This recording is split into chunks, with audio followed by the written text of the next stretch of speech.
Hello students, मैं Virendra Singh sir एक बार फिर आप सभी का यूट्यूब चैनल के मेरे इस वीडियो में स्वागत करता हूं। दोस्तों, हम पढ़ रहे हैं संसद, यानी आज हमारा जो टॉपिक होगा वो संसद का तीसरा अंग राष्ट्रपति। यानी आज हम राष्ट्रपति के बारे में इस वीडियो के माध्यम से समझने का प्रयास करेंगे। तो दोस्तों, राष्ट्रपति का जो अनुच्छेद होता है वो है 52 अनुच्छेद। यानी अनुच्छेद 52 में राष्ट्रपति संबंधित जो भी बातें हैं, जो भी उनकी परिभाषा है, जो भी अनुच्छेद है, जो भी उनकी योग्यता है, वो सारी किस्म के अनुच्छेद 52 के अंदर। अब राष्ट्रपति के अंदर टॉपिक शुरू करते हैं अनुच्छेद, यानी कौन कौन सा अनुच्छेद राष्ट्रपति से संबंधित है। तो अनुच्छेद नंबर 1 आता है अनुच्छेद 52। पहला अनुच्छेद 52। अनुच्छेद 52 में राष्ट्रपति का पद है, यानी राष्ट्रपति का पद का वर्णन किस में है? अनुच्छेद 52 में।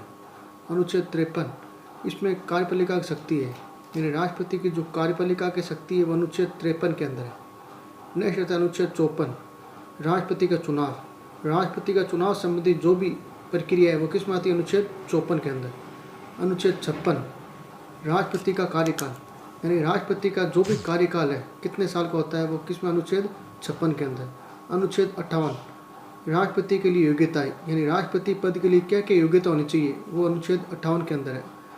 अनुच्छेद 59, पद के लिए शर्तें या नियम, यानी कि राष्ट्रपति पद के लिए क्या शर्तें रखी गई है, क्या नियम रखे गए हैं, वो अनुच्छेद 59 के अंदर है। फिर अनुच्छेद 61, महाभियोग, राष्ट्रपति को पद से हटाने के लिए महाभियोग का प्रयोग किया जाता है। तो महाभियोग का किस अनुच्छेद में है प्रयोग? 61 के अंदर। और अनुच्छेद नंबर 72, इसमें आता है क्षमादान की शक्ति, यानी राष्ट्रपति को किसी भी व्यक्ति को क्षमा करने का अधिकार है। ये अनुच्छेद किस में है? 72 के अंदर। तो ये तो थे दोस्तों हमारे राष्ट्रपति से संबंधित अनुच्छेद। अब हम चलते हैं राष्ट्रपति के ऊपर। तो पहला पॉइंट आता है राष्ट्रपति के ऊपर, राष्ट्रपति संसद का तीसरा अंग है, यानी संसद का तीसरा अंग कौन सा है? राष्ट्रपति। राष्ट्रपति कार्यपालिका का औपचारिक प्रधान होता है, यानी राष्ट्रपति भारत के अंदर संसदात्मक शासन प्रणाली है जिसमें कार्यपालिका का औपचारिक प्रधान कौन है? राष्ट्रपति। भारतीय संघ में कार्यपालिका के प्रधान को राष्ट्रपति कहते हैं, यानी भारतीय संघ के अंदर कार्यपालिका के जो प्रधान है उसको क्या बोलते हैं? राष्ट्रपति। राष्ट्रपति कार्यपालिका का वैधानिक प्रधान होता है, यानी राष्ट्रपति कार्यपालिका क्या होता है? वैधानिक प्रधान होता है ना, वैधानिक प्रधान, यानी कि वैधानिक प्रधान होता है। योग्यताएं, राष्ट्रपति पद के उम्मीदवार के लिए क्या योग्यता होनी चाहिए? पहला, वह भारत का नागरिक हो। दूसरा, 35 वर्ष की आयु पूरी कर चुका हो, यानी उसकी आयु कितनी होनी चाहिए? 35 वर्ष की। तीसरा पॉइंट आता है लोकसभा का सदस्य निर्वाचित होने की योग्यता रखता हो, यानी कि वह लोकसभा का सदस्य निर्वाचित होने की क्या रखता हो? योग्यता रखता हो। लोकसभा का सदस्य निर्वाचित होने की योग्यता रखता हो। नेक्स्ट आता है वह भारत या राज्य सरकार के किसी भी लाभ के पद पर लगा हुआ ना हो। वह भारत सरकार या राज्य सरकार के किसी भी लाभ के पद पर लगा हुआ ना हो।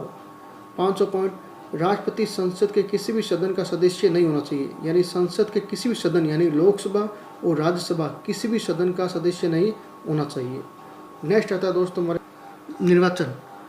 नेक्स्ट है निर्वाचन। राष्ट्रपति का चुनाव अप्रत्यक्ष रूप से एकल संक्रमणीय मत पद्धति से किया जाता है, जिसमें एक मंडल होता है।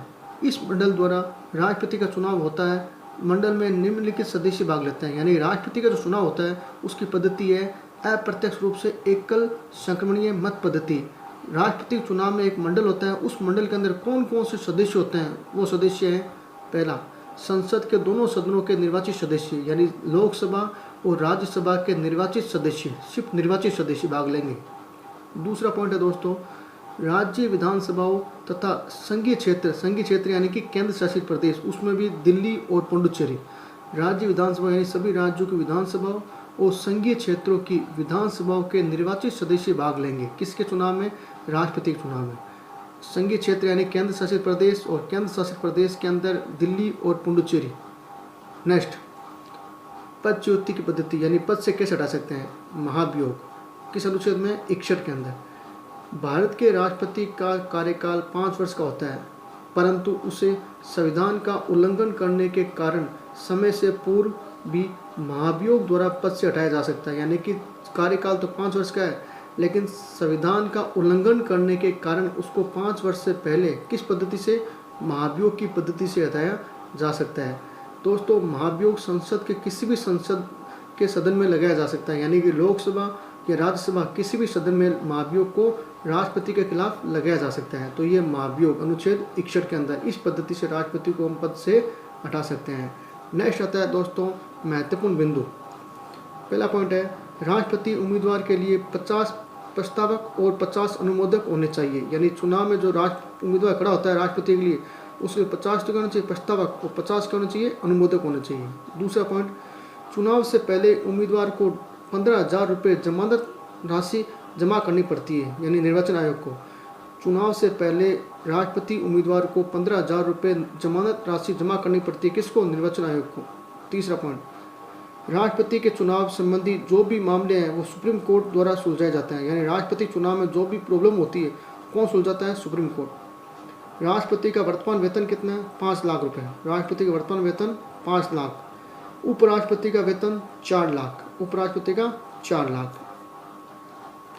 नेक्स्ट पॉइंट है दोस्तों, वर्तमान राष्ट्रपति कौन है? रामनाथ कोविंद। रामनाथ कोविंद। भारत के प्रथम राष्ट्रपति कौन थे? राजेंद्र प्रसाद, डॉक्टर राजेंद्र प्रसाद। और प्रथम महिला राष्ट्रपति कौन थी? प्रतिभा देवी सिंह पाटिल। प्रतिभा देवी सिंह पाटिल। और राष्ट्रपति भारत के तीनों सेनाओं का क्या होता है? प्रधान होता है। यानी थल सेना, जल सेना, वायु सेना क्या होता है? प्रधान होता है। तो दोस्तों मेरा ये वीडियो आपको कैसा लगा? आज का ये टॉपिक आपको कैसा लगा? ज़रूर लाइक और सब्सक्राइब करना।